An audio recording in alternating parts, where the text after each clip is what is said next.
इलाइस्रिजार बियाब दुलाराय गुदि बाथौ थानसालिया मोननो हाबाय गंसे थानसालिनि नमा न'।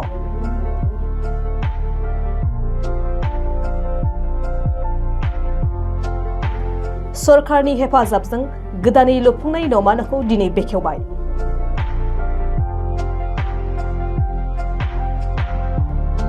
बिटिआर सरकारनि आलारि सोरां बिथांखिनि गेजेरजों क'क्राझार जिल्लानि सिङाव थानाय बरगाव खाग्राबारियाव गोदानै लुफुंनाय नमा न'खौ दिनै बेखेवनाय जायो।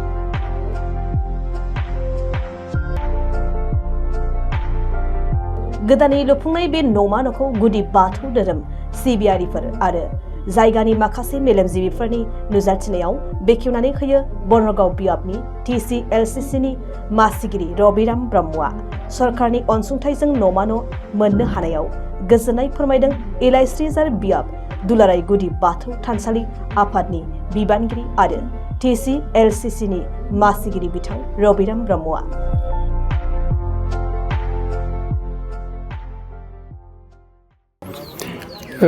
जोबोद गोजोनथाव बाथ्रा जोंनि बिटिआरनि दैदेनगिरि चिफ प्रमद बर' सारनि बे अननायावहाय दिनैहाय एलासि जाहार आनसलिक दुलाराय गुदि बर' बाथौ आफाद बे आफादनि मुङावहाय दिनै मोनसे नमा न' गायसननायनि थाखाय दिनै मदद मोननाय जादों 2 लाख।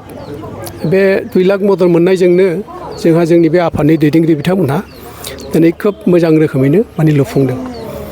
दा बे लुफुंनाया मैयासिम जोब्बाय। दा बेखायनो दिनै बेखेवदों।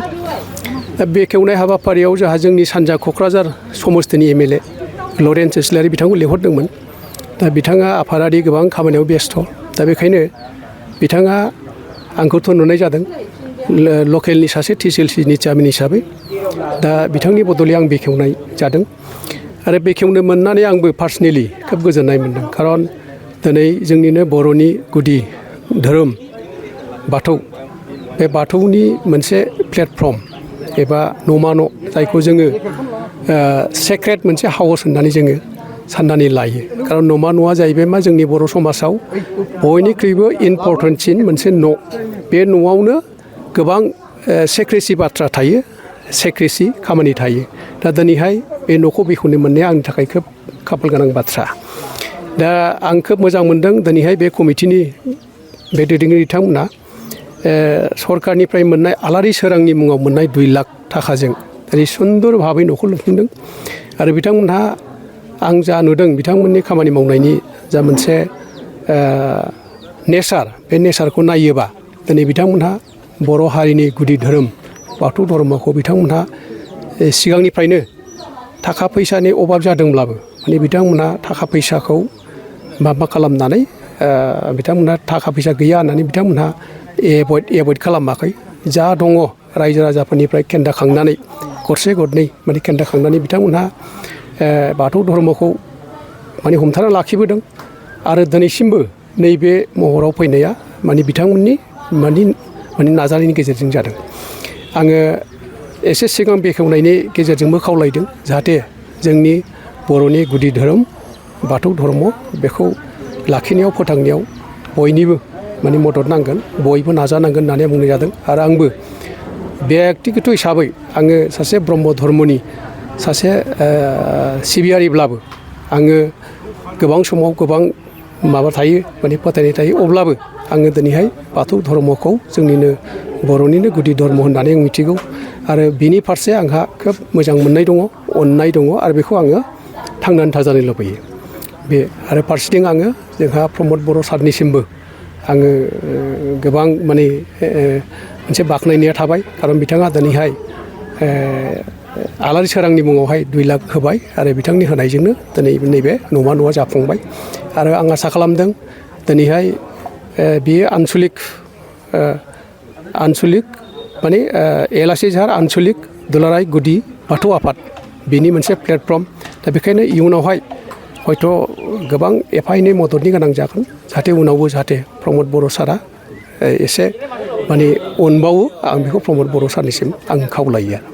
आथिखालनि जोंनि एलासि जाहार गुदि बाथौ आफादनि नमा न'खौ जोङो थिखानाय जोंहा आलासि बिथां दंमोन लरेन्स इस्लारि सार, नाथाय बिथाङा गावनि माखासे एंगार हायै जाहोननि थाखाय सफैनो हायाखिसै।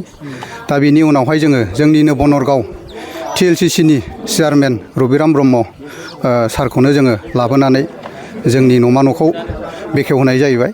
दा जोङो न'मा न'खौ मोननाय जादों मा जोंनि बिटिआर गभर्नमेन्टनि अननायाव बा जोंनि प्रमद बर' सारनि अननायाव जोङो आलारि सोरां मुंनि 2 लाख रां अनसुंथाइ मोनदों। दा बेजोंनो जोङो जोंनि LIC जाहार गुदि बाथौ आफादनि न'मा न'खौ जोङो दिनै लुफुंनानै दिनैहाय इंराजिनि 11 अक्ट' मार्च ओमफ्राय 2024 समबार फुंजामुथि समाव जों बेखेवनो हाबाय। दा जोंहा बिटिआर गभर्नमेन्टनि सायाव जोङो गोबां गोजोननाय दङ आरो बिथांखौ जों साबायखर हरगोन जाहाथे बिथाङा बेबायदिनो अराय सम मोजां मावलांनो हाबाय थायो आरो जोंनि धोरोमारि आफादखौबो बेबायदिनो अनसुंथाइ बियोबा जाहाथे माइ गाब जुजाय खालामाजासे जा अनसुंथाइ बिदों बा जा माबादों बेखौ बिथाङा अनहरो। आं बेखौ बिटिआरनि चिफ बा बिटिआरनि दैदेनगिरिफोरखौ खावलायनाय जाहैबाय जाहाथे जोंनि धोरोमा गुदि बाथौ धोरोमसो, जोङो दिनैहाय सोरनिबा दालाय दासा धोरोम नङा, जोंनि गुदियानो जोंनि बाथौ धोरोमानो गुदिसिन धोरोम। दा बिनि थाखायनो जोङो बिटिआर गभर्नमेन्टखौ जोङो साबायखर हरो आरो गोजोननाय जासिबाय जाहाथे इयुनावबो बिथाङा गोग्गो देहा आरो मेलेम लानानै मोजाङै मोजां जोंनि बड'लेण्ड हालाम बा बिटिआर रायजोखौ मोजां दैदेनलांनो हायो। बिनि थाखायनो आं दिनै LIC जाहार गुदि बाथौ बियाबनि आफादनि जानानै बिथांनिसिम रोजा रोजा साबायखर हरनाय जाहैबाय। गोजोन्थों।